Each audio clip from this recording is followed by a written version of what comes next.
Greetings and salutations everybody, welcome back to another video for one which feels like a retro review as if it were from like the late 60s to early 70s, but is actually from 2016, which is for The Love Witch. Now this one is directed, written, and produced by Anna Biller and is starring Samantha Robinson. This one has quite an interesting look and feel, but before we get into that, the synopsis for this is as follows.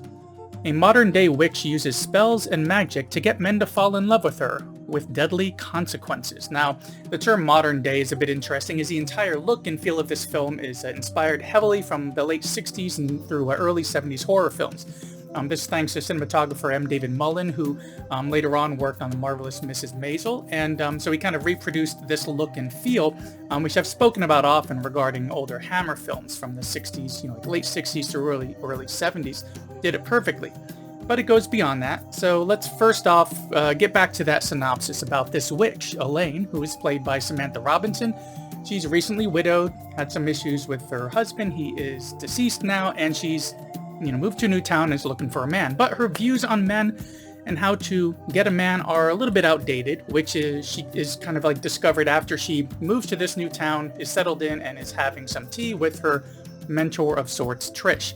She mentions how to get and keep a man by serving all of his needs, so much so that she's not even thinking about a woman's needs, and it kind of sticks out to Trish as she seems to think that this is a way of being loving, while Trish feels it's not really with the times, like she kind of drank the patriarchal Kool-Aid of sorts. But this serves as a way to kind of let us know what Elaine is thinking and what to expect as she tries to kind of obsessively secure herself a man. Which that's ultimately what the movie is about. This witch trying to find a man after being widowed. This being done, of course, via love potions and rituals and the like, which don't always go that well. They go not according to plan or intention, even to the point where a man has died, and from others who know him, he has been reported missing. Which, of course, will bring the police into the mix. It gets their attention, one of whom starts to fall for our lead here, and she starts to fall for him.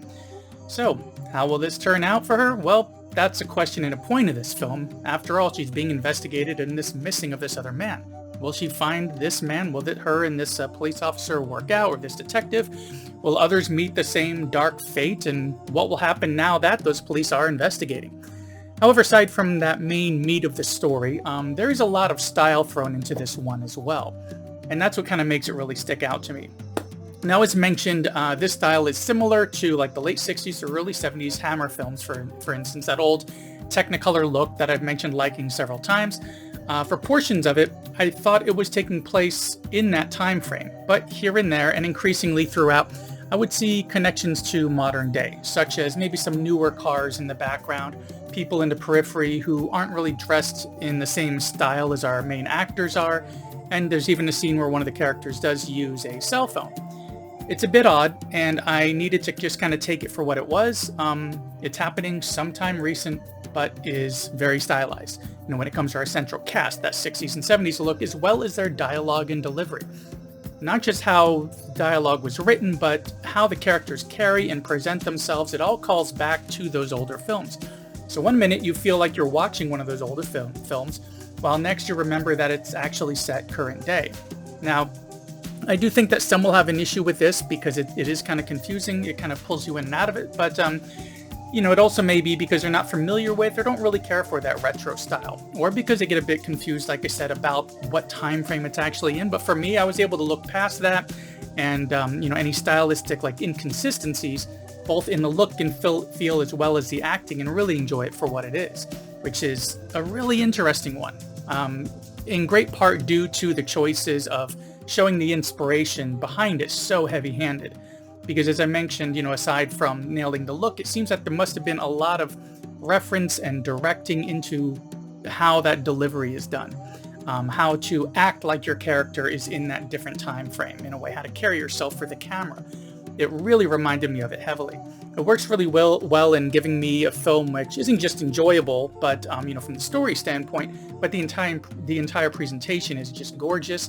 And even like the directing and the way that these shots are lined up really harken back to those old days. Now, of course, I didn't love everything about it. It does feel a little bit padded here and there, bringing the running time up to like a full 2 hours, which I think could have been trimmed, especially considering a lot of that source inspiration, the kinds of films that this was kind of like related to and inspired by, most of the time they were only 75 to 100 minutes at most, so this one does feel a little bit long at times. And also, the first time I watched this one was years ago. I think it was right around when it first hit streaming, and I hadn't actually started exploring those Hammer films yet. So although I liked the style, I wasn't quite as connected to it as I am now after doing over 20 Hammer films in that one set that I reviewed a little while back, about 2 or 3 years now, plus going through all the Dracula films and Frankenstein films and Mummy films and everything. I kind of learned to appreciate that a bit more, so maybe that's why on the second viewing I kind of took to it a bit more. But all in all, this one does have an interesting story about, this love witch trying to secure a man, both with her witchcraft as well as her, what would these days be considered very outdated ideas on who a woman should be when it comes to being a partner, how she should conduct herself and serve every need and all that. And we have this really great style both in the look and in the performances for this, which make this one more than worth checking out.